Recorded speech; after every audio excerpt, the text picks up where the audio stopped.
Hello everyone and welcome to another edition of Poking Around Phoenixville. I'm Lou Beccaria and thanks for tuning in. It's always great to have you with us.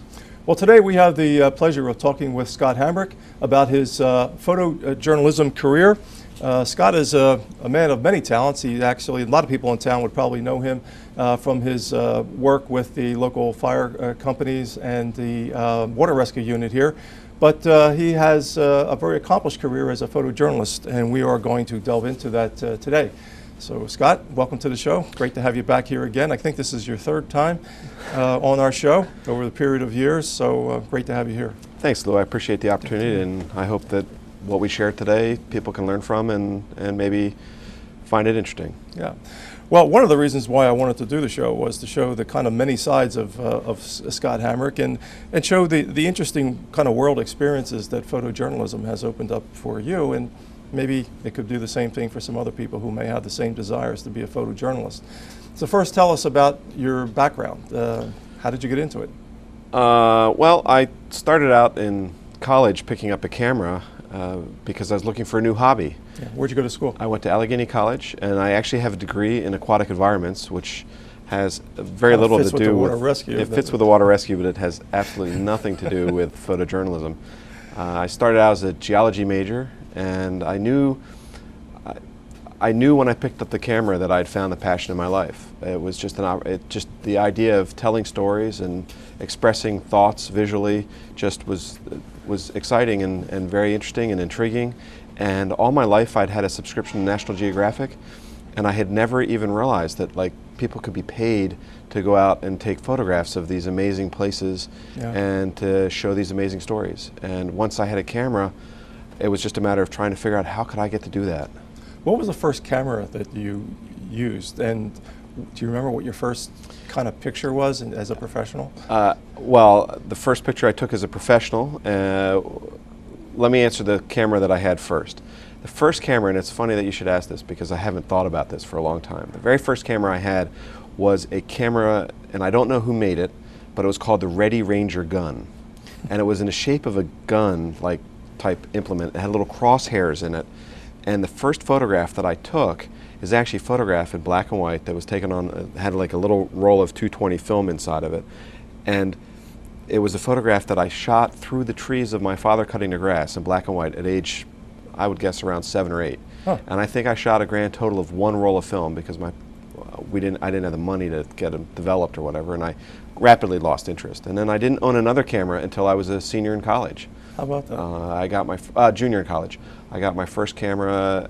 As I said, I wanted to pick up a new hobby when I was getting out of college, and photography seemed to be. I picked up 2 hobbies my junior and senior year of college. One was scuba diving, and the other was photography. Mm-hmm. And both of them ended up taking up a great portion of my life following graduation, because I became the captain of the dive rescue team, and I'm also spending a lot of time taking photographs. Yeah. So the camera was a Nikon, and I believe I got 2 lenses. And I started taking pictures, and I never really looked back. Now, immediately upon graduating from Allegheny College, I believe it was 1988 or so? Yes. Did you actually go into photojournalism right off the bat, or did you do something else? Well, I went into photojournalism almost immediately. I knew when I graduated that was what I wanted to do, and I knew that I didn't have any of the training that was necessary. And I even had an interview with someone who told me that I did not own the equipment and did not have the experience and did not even have the capability to take photographs at a level that was required for a small local newspaper, mm-hmm. let alone to photograph larger stories. And I came out of college not knowing any of the people, without, like a lot of students or a lot of people that are in photojournalism have taken communication degrees, mm-hmm. or have photography in the background. And I just had one black and white course that I just loved. And so I came out and I thought, well, I have to figure out a way to do this and get exposure and opportunity. So I decided that what I was going to do was I was going to walk across the United States, and I was going to take photographs of it, because at that time, a gentleman named Peter Jenkins, who wrote a book, Walk Across America, that was a New York Times bestseller, mm-hmm. for several years, I remember hearing had about just finished doing that. I, in my inevitable wisdom, thought if he could do it, I could do it too, not realizing that since he just had a multi-year New York Times bestseller doing that very same topic, and he went on to do Walk Across China and Walk Across Alaska and a couple others, that there was really no space in the market for myself. So I got my dog, just like he had a dog, and I got my cameras, and I packed about 200 pounds into a backpack, and I bought my plane ticket up to Maine because I wanted to do the north to south and then east to west. I thought that'd be enough difference to make it more marketable. And about 100 miles into it, I realized that I was way out of my league. And I made what I now think of as a very wise choice. At the time, I was very disappointed. I called it quits. And I look back at that and I realized the experience was very important. At the time, it was very disappointing, but realizing what my limitations were and realizing that I needed to try this a different way was probably evidence of wisdom that I did not realize I had. Yeah. So I came back. And what made you come to that conclusion 100 miles in? Just very briefly. Very briefly, I fell, I twisted my knee, and I was in the middle of a thunderstorm on top of a mountain that was above the tree line, and I found myself contemplating, do I set up my tent with aluminum poles, which are perfect lightning rods, in this thunderstorm? And in the midst of all that, my dog disappeared. Oh my God. And so I had this very, what I would say, horrifically terrifying night, which really wasn't. It was just a wet, cold, rainy night of camping. But I was confused and disappointed and realized that this idea that I had was not going to come to fruition. Yeah. So I came home. So you came home, and did you to start as a freelance? I did. Much to my mom's relief, I came home. And I think that they chuckled to a little bit now that I was back. I came back and I started thinking, well, how do I go about becoming a photographer? And I took my little portfolio of art photos from Photography 101 and went and showed them to a number of the local newspapers, some of which don't even exist anymore today. And I finally got an opportunity to photograph for the Coatesville Record, where I got paid $5 per published photograph. How about that? And it didn't even cover my mileage because I had to drive like 100 miles to each assignment. Wow. But it gave me time to develop a portfolio. It exposed me to some of the photojournalists that I later on met and worked with at the Philadelphia Inquirer. And I have to say that I was very, very fortunate and very, very lucky, because I knew a lot of people with a lot of talent that came into the field shortly after I did who did not succeed because opportunities were already beginning to close up because newspapers were having trouble. And even back then? Even back then, yeah. I mean, it seems like my entire career was constantly followed by cutbacks. So after I worked for just a few months at the Coatesville Record, I did a stint at Wawa, where and while I was at Wawa, my wife-to-be, my girlfriend at the time, and I went for a walk. And I had an opportunity to meet with someone from the Philadelphia Inquirer, and I was too scared. I'd been told by enough people at that point that I was not good enough and that I was not going to have a successful career and that I needed more experience if I was going to get a chance to do it, that I was too nervous to go meet a photographer from the Philadelphia Inquirer, because obviously this person was going to be, much better than I was, certainly more experienced. And so even though I had this opportunity to meet with him, I was too nervous. And I remember going on a walk around the block with my wife-to-be, and she gave me this speech, something to the effect of, when I met you, you had just come back from trying to walk across the America. You were a man with dreams and hopes and aspirations, and now you're floundering. And so go do it. I don't want to date someone who's floundering. And I have to say that my wife is responsible for the three greatest decisions of my life. The first one was to get me off my duff and to go pursue a career, because that interview actually resulted in my first job with the Philadelphia Inquirer. Yeah. Which I then it turned into a contract position, and eventually I was turned into staff. And I ended up traveling all over the world for them and for other people and for other organizations that I gained as I gained more and more experience. I had more and more opportunities open up. The second best decision was to marry her, and the third best decision was to have kids. Tell us about you joined the Inquirer as a contract photographer, and then as a staff person. What kind of opportunities did that open up for you personally? Well, personally, once I started working at the Inquirer, I immediately started working with an incredibly talented staff of photographers who it was like being hooked up to a fire hose of information and knowledge about photography. Yeah. And they helped scope my ability to craft and change my vision, and gave me opportunities to photograph amazing different areas and experiences and stories. At the same time, because I was now working at the Inquirer, I was given opportunities. One example was, because I was at the Inquirer, I applied for a group study exchange program through Rotary International, and it gave me my first trip overseas because they accepted my application, and that probably occurred because I was working at, as a photographer for the Philadelphia Inquirer, and I had this portfolio now that had been developed, and that was the first time I'd been out of the United States. It was Where'd you go? Malaysia, Singapore, and Brunei. And it was for a relatively sheltered white Anglo-Saxon American male walking into a Southeast Asian country, and the sights, the people, the experiences were all just so unsurprisingly foreign. It was just an incredible growth opportunity. Yeah. And then on top of it all, I did a couple different stories, or I attempted to do a couple different stories while I was over there, that even opened my eyes so much more to what we have in America, and the fortune that I have in having been born here and raised here, and with the parents that I have and all of that, because I saw people who were living in a garbage dump. And the photographs that I took, which back then were black and white, and of course you had to carry all your rolls of film when you were traveling back then, show these children surviving in a village and going to school in this village that is actually built on a garbage dump. And the way their parents survived was to climb on the garbage trucks and pull the recyclable materials off of them. Did you find that these kinds of experiences that you started to have, and then the subsequent ones that we haven't gotten into yet, changed your life in some way?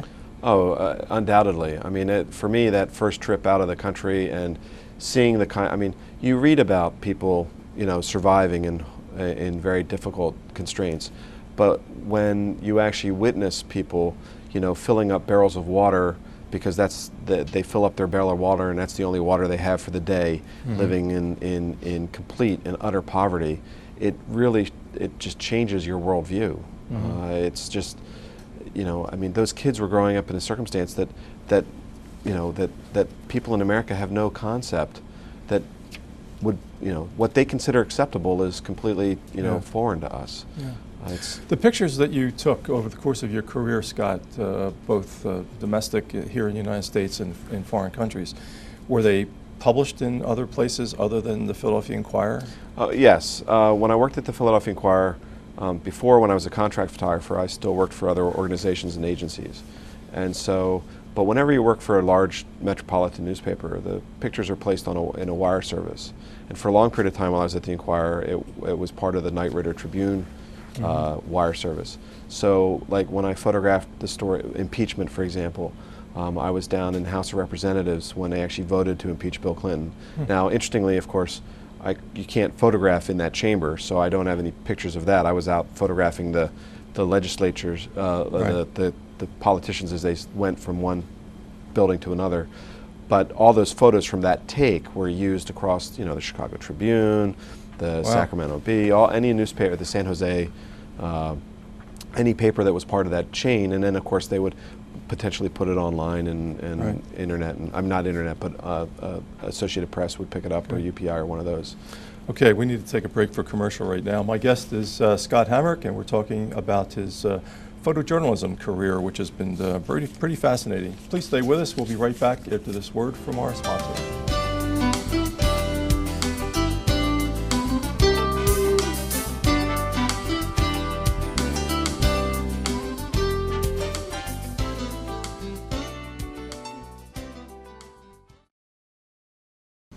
Hello everyone, welcome back to Poking Around Phoenixville.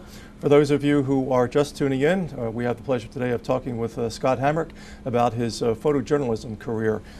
Scott is kind of well known in our community for not only his photojournalism, but also for his work with the Water Rescue Unit here in Phoenixville.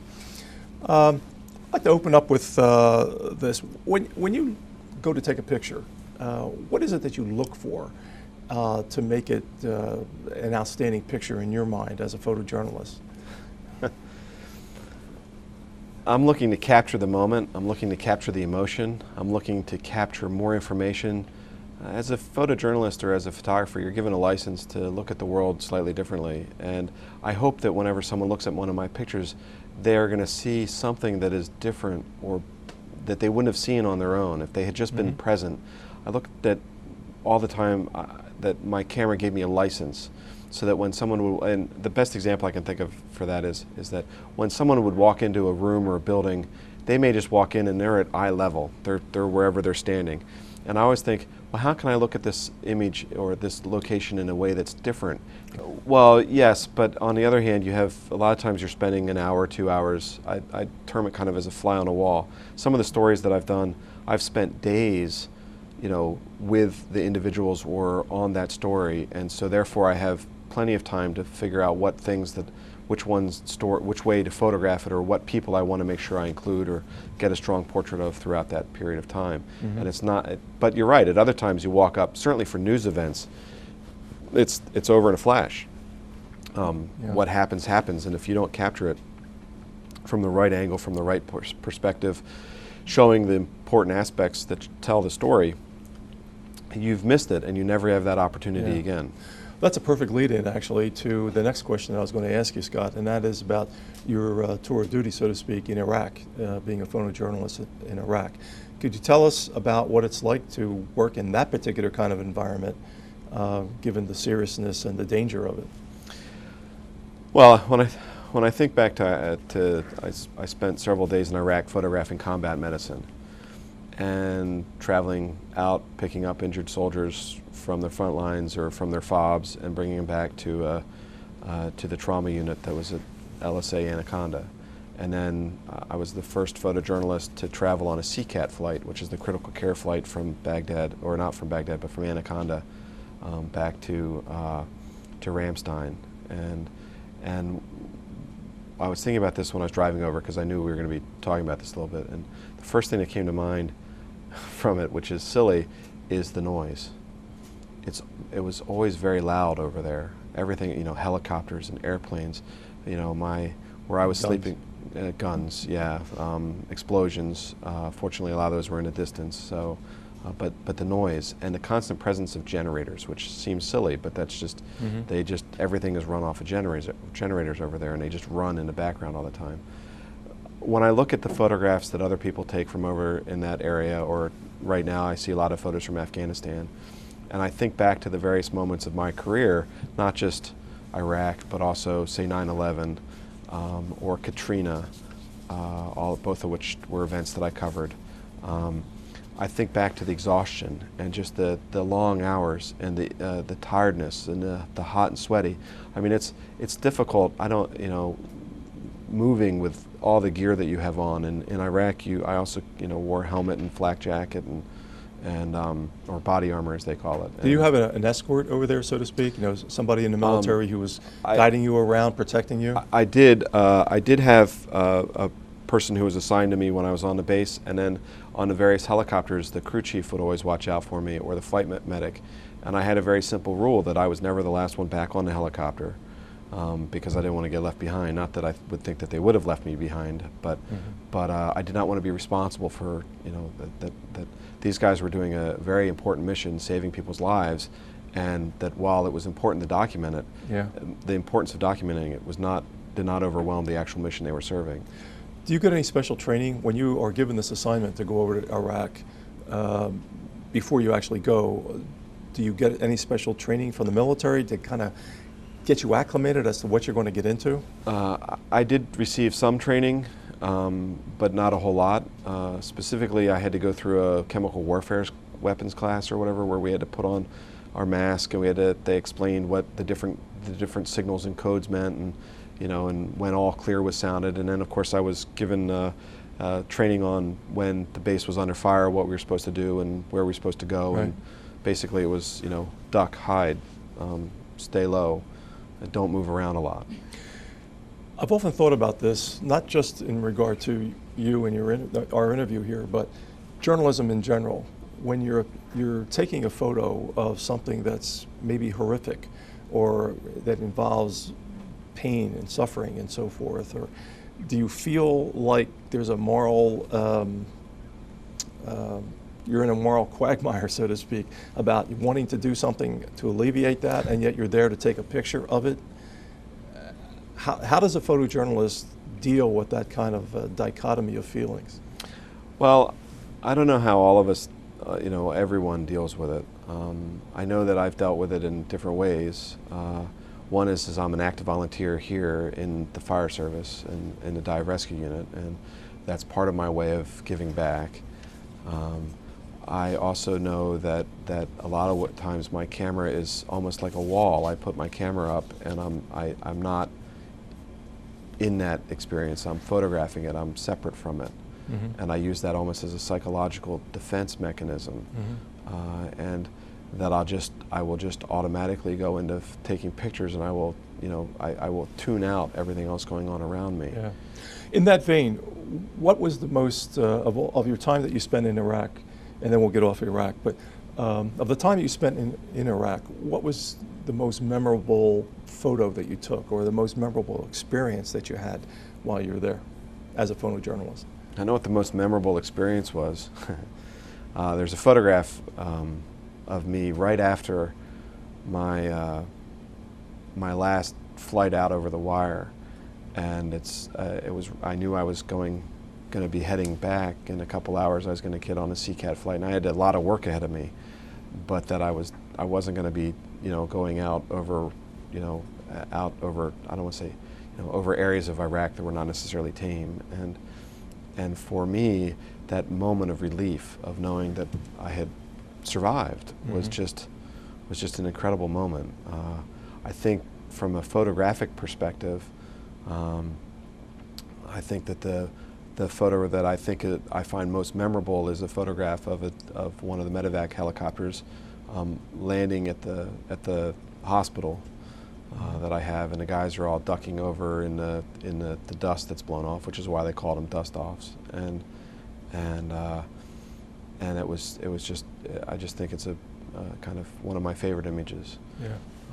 You covered Katrina too, Scott, and in some respects, was there anything similar to the Iraq experience with regard to that, even though it was a hurricane situation? The long hours and the exhaustion and not knowing what we were going into. I went down with the 1st of the 111th National Guard unit out of PA, and they went down to help the people in the New Orleans area.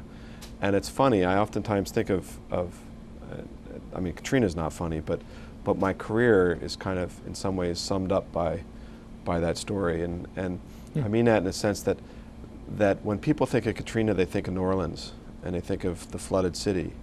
And when people think of 9/11, they think of the World Trade Towers. And when people think of Iraq, they think of the initial conflict and the charge into Baghdad and the toppling of the statue. And when people think of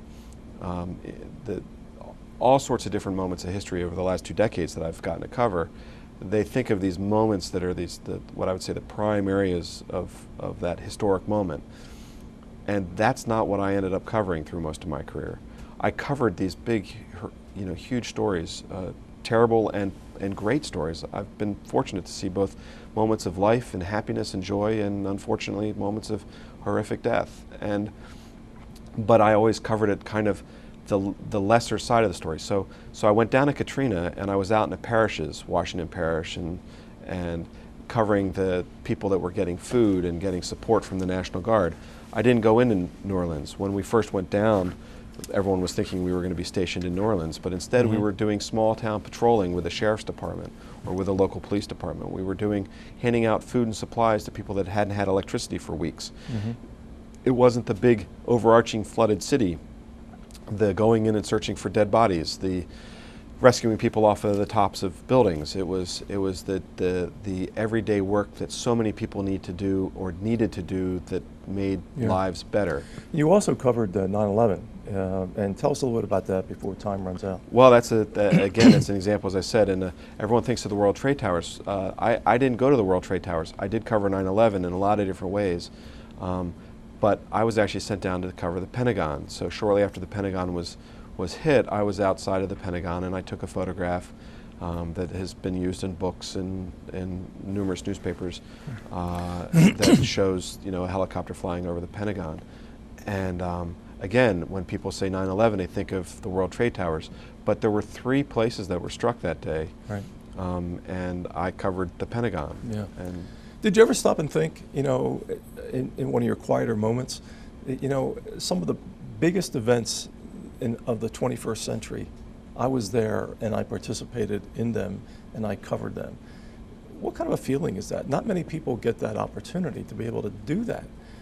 And we haven't even touched the sports yet that you've done, but really, as a person, it's pretty dramatic, it would seem. yes, it is interesting, and yet every day there's another person and another story to tell and another opportunity to tell that story.